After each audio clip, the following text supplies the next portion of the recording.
எந்த தேசிய தலைவர் வாழ்க்கையில் ஒருத்தர் இறப்பை கொண்டாடினே இல்லை, உங்களுக்கு வடிவாகவே தெரியும். இந்த ஒரு சிங்கள போராளியையும் வந்து உடுப்புகளை கலட்டி கொண்டே டிராக்டரில் போட்டதும் இல்லை, கேவலப்படுத்தினதும் இல்லை. பழைய வரலாறு எடுத்து பாருங்க, அவங்களுக்கு ஒரு வீரனுக்குரிய மரியாதை கொடுத்து தான் அடக்கம் செய்திருக்கிறோம்.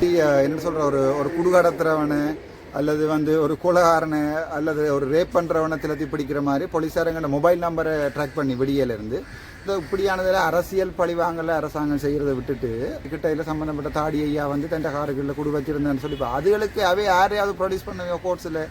தமிழ் மக்கள் அடக்குமுறை அர்ச்சுனாவிலேருந்து ஆரம்பிக்குதுன்ட்டு எனக்கு வடிவாக விளங்குது. மக்களுடைய பிரச்சனைக்காக நான் குரல் கொடுப்பேன். இந்த திட்டமிட்ட கைதுகள் பிளான் பண்ணி திரத்தி பிடிக்கிற போலீஸ் உதுகளுக்கெல்லாம் பயப்படுறது ராமநாதன் அர்ச்சுனா இல்லையாப்பா. அது நாட்டை திருத்தம் பண்ணுற எந்த நோக்கமும் அரசாங்கத்துக்கு இல்லைன்ற என்னுடைய தனிப்பட்ட கருத்து. நாளைக்கு ஜனாதிபதி அவர்கள் சந்திக்கிற அந்த டிசிசி மீட்டிங்கில் ப்ரொட்டஸ்ட் செய்ய போகிறேன், ஆர்ப்பாட்டம் செய்ய போகிறேன்டும், அந்த ஆர்ப்பாட்டத்துக்கு நான் தான் தலைமை தாங்கிறேன்டும், என்ன அது ஆர்ப்பாட்டம் செய்ய விடாமல் தடை உத்தரவுன்னு கேட்டு தான் போலீஸார் அந்த வழக்கை போட்டிருந்தது ஏஆர்ன்ற செக்ஷனில்.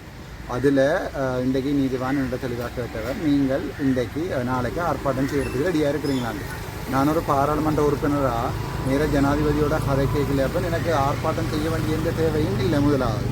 ரெண்டாவது, அவங்களுடைய கோரிக்கை ஒரு ஜனநாயக கோரிக்கைன்றதை சமூகம் ஏற்றுக்கொள்ளும் என்றால் ஒரு படித்த ஒருத்தன் வேலை இல்லாமல் இருக்கிற மாதிரி வேலை உலகத்தில் ஒன்றுமே இல்லை. ஆனால் அதை நான் அவங்களுக்கு கிளியராக சொல்லியிருந்தேன். அப்போ நான் உங்களோட பக்கம் தாண்டாப்பா இப்போ இந்த ஃபேஸ்புக்லேயும் போட்டிருந்தேன். எனக்கு பொதுமக்கள் பக்கம் தான் நான் எடுப்பனே ஒழிய தரப்போகிற அமைச்சு பதவிகளுக்கும் தரப்போகிற இந்த வழக்குகளிலிருந்து விடுவிச்சு உரிமைன்றதுக்காண்டியும் ஒரு போலீஸார் என்ன கண்ணியமாக நடத்தணுன்றதுக்காண்டியும் நான் ஒரு நாளுமே அரசாங்கத்தின் பக்கத்தில் நிற்க போகிறதில்லை. அப்போ நான் ஃபேஸ்புக்கில் ஒரு இதொண்ட போட்டிருந்தேன். நான் மக்களுடைய பிரச்சனைக்காக நான் குரல் கொடுப்பேன். அதை அந்த ஜால் ரஜித்தன் இப்படியே போடப்போ ஜால் ரஜித்தன் சொல்லி ஒரு சம்மந்தப்பட்ட ஒரு யூடியூபர் வந்து என்ன அரெஸ்ட் பண்ணி விட்டதாகவும் மற்றது நான் ஆர்ப்பாட்டத்தை ரெடியாக இருக்கிறன்றதும் ஒரு இதொண்ட போட்டிருக்கேன்.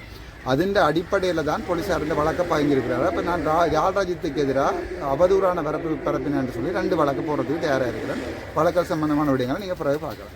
அல்ல இப்படி என்ன சொல்கிற ஒரு குடுகடத்துறவனு அல்லது வந்து ஒரு கொலகாரனை அல்லது ஒரு ரேப் பண்ணுறவனை திலத்தி பிடிக்கிற மாதிரி போலீஸாரங்கள மொபைல் நம்பரை ட்ராக் பண்ணி விடிய நாங்கள் யாழ்ப்பாணத்தில் நின்று போட்டு அதுக்கப்புறம் சுண்ணாம் போய் அந்த மின்சாரம் நீங்கள் வந்து நீங்கள் அங்கே போயிட்டு போட்டு அதுக்கப்புறம் இங்கே வந்து இதில் யூஎஸ் ஹோட்டலில் சாப்பிட்டுட்டு அதுக்கு பிறகு சாவச்சேரியில் எங்கள்ட கடை ஓப்பன் பண்ணுறதுக்கு, அதாவது வந்து கடை ஒன்று எடுத்து கௌசல்யாண்ட ஆஃபீஸ் ஓப்பன் பண்ணுற சம்பந்தமாக கதைக்கிறதுக்கு போனாங்க.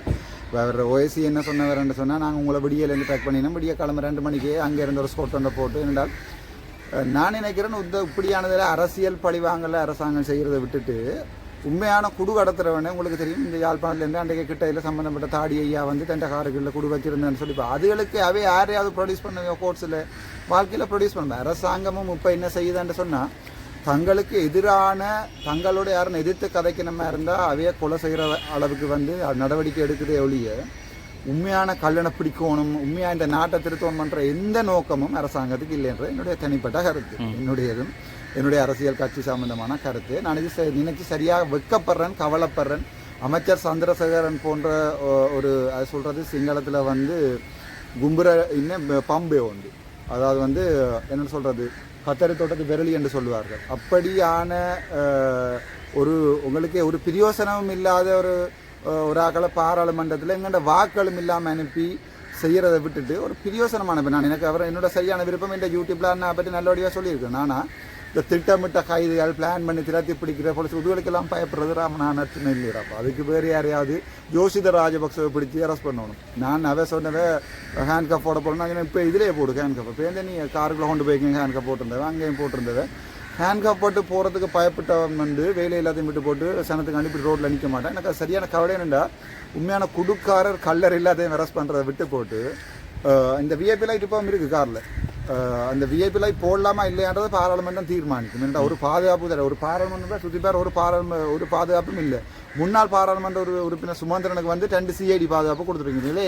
ஏனென்றால் அவர் உங்களுக்கு தமிழ் தேசிய கூட்டமைப்பையும் தமிழரசு கட்சியையும் உடைச்சி தாரன்றதுக்காண்டி தான் உங்களுடைய நெறித்தனமான அரசாங்கத்தின் நெறித்தனமான கேவலமான வேலைகளுக்கு வந்து துணை போகிறார் என்ற அடிப்படையில் தான் பாதுகாப்பு கொடுத்துருக்குறீங்க. உங்களுக்கு எதிராக ஒருத்தன் துணிஞ்சு கதைக்கிறான்டா போலீஸாரை போட்டு இந்தியான் வழக்கு. அது வந்து எல்லாருக்குமே அப்பட்டமாக தெரியும். நான் ஒரு பாராளுமன்ற உறுப்பினராக இங்கேயும் போய் எந்த கம்ப்ளைண்ட் இருந்தாலும் வேண்டி கொண்டே டிசிசி மீட்டிங்கில் கேட்குற ஒரு உரிமை இருக்குது. நான் இதை நினச்சி வெக்கப்படுறேன்.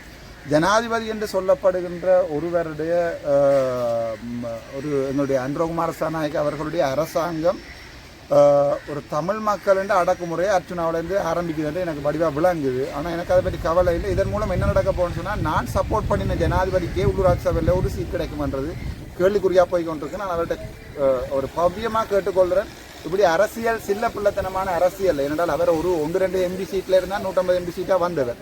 ஸோ மக்கள் விரும்பி ஒரு ஆணையை கொடுத்தது அன்ரோகுமார சாநாயக்கில் இருக்கிற காதலில் இல்லை. அந்த காதலாக இருந்தால் எப்பயோ அவருக்கு 50 சீட் இருந்திருக்கும். இவர் இந்த முறை கொடுத்தது என்னன்னா, வேறு ஸ்ரீலங்கன் ஆப்ஷன்ஸ் இல்லை. ஸ்ரீலங்காவில் வேறு ஆப்ஷன் இல்லை. சஜித் ராஜபக்சவுக்கு இயலாது. ரணில் ராஜபக்ச ரணில் அவர்களுக்கு ஒரு ஏற்கனவே அவருடைய வரலாறுகள் சரியில்லைன்றால மக்கள் ஒரு இதை கொடுத்தது. கோத்தபாய ராஜபக்சவும் இதைத்தான் செய்தவர் என்னென்றால், தனக்கு ஆணை வந்தவுடனே பெரிய ஒரு குளக்கோட்டன் மாதிரி ஆடி கடைசியாக 2 வருஷத்தில் சனமே போய் அடித்து திறக்கினது. நான் நினைக்கிறேன் அந்த நிலைமை வெகு சீக்கிரத்தில் வருமானு நினைக்கிறேன். எனக்கு அது சரியான கவலை என்றால், நான் சப்போர்ட் பண்ண ஜனாதிபதி, நான் பாசம் வச்சிருக்கிற அமைச்சர். ஆனால் இப்படி சின்ன பிள்ளைத்தனமான தனக்கெல்லாம் போய் போலீஸை போட்டு அரெஸ்ட் பண்ணி இங்கேருந்து அங்கே கொண்டு போய் செய்கிறன்றது நான் நினைக்கிறேன். நாங்களுக்கு சம்பந்தம் பாராளுமன்றத்தில் கேட்போம். பாராளுமன்ற உறுப்பினர் மாவ சேனாதிரா ஐயா அவர்கள் உண்மையாகவே நான் அரசியல் தொடங்கிகளை அவர் அரசியல் விட்டுட்டு விலத்திட்டு போகிறார். அது தவிர அவற்றை சகோதரங்கள், அவருடைய அம்மா அப்பா எவ்வளவு கவலையில் இருப்பினம் என்ற ஒரு பாராளுமன்ற உறுப்பினர்ன்றதையும் தாண்டி, அரசியல்வாதி என்றதையும் தாண்டி அவருக்கு ஒரு குடும்பம் இருக்குது. அவருடைய வைஃப் இருக்கணும், பிள்ளைகள் இருக்கணும். ஸோ அவருடைய மனவழி எனக்கு தெரியும்.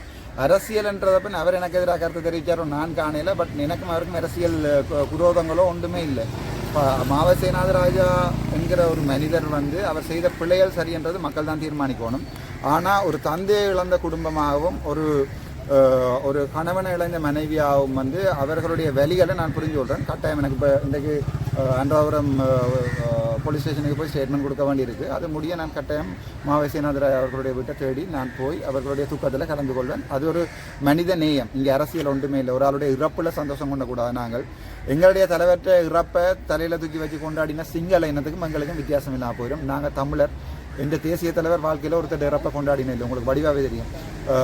போரில் உயிரிழந்த எந்த ஒரு சிங்கள போராளியையும் உடுப்புகளை கலட்டி கொண்டே டிராக்டரில் போட்டதும் இல்லை, கேவலப்படுத்தினதும் இல்லை. பழைய வரலாறு எடுத்து பாருங்கள். அவங்களுக்கு ஒரு வீரனுக்குரிய மரியாதை கொடுத்து தான் அடக்கம் செய்திருக்கிறோம்.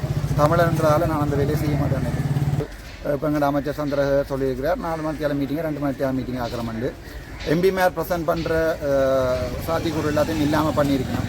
எம்பி மேர் ப்ரெசென்ட் பண்ண இல்லாதான் அப்படியான நேரங்களில் கேள்வியை கேட்க வேண்டாம் இவர்கள் சொல்லக்கூடிய சாத்தியக்கூறு இருக்குது. நீர் வெளியேறும் என்று சொல்லக்கூடிய சாத்தியக்கூறுகள் இருக்குது. அது தமிழர்கள் அதிலேருந்து புரிந்து கொள்வார்கள். ஏற்பிள்ளையானாங்க எல்லார்ட்டும் இப்போ மக்களுடைய குரலை மக்களும் கதைக்க இயலாது, ஆர்ப்பாட்டமும் செய்ய இயலாது, கவனஈர்ப்பு போராட்டமும் செய்ய இயலாது, பாராளுமன்ற உறுப்பினரும் கதைக்க இயலாண்டால் நான் நினைக்கிறேன் இந்த அரசாங்கம் பழைய ஒரு 88ஆம் ஆண்டு பட்டலாந்து படுகொலை நோக்கி போய்கொண்டிருக்கேன்னு நினைக்கிறேன். அதே அரசாங்கம் தான் தீர்மானிக்கும்.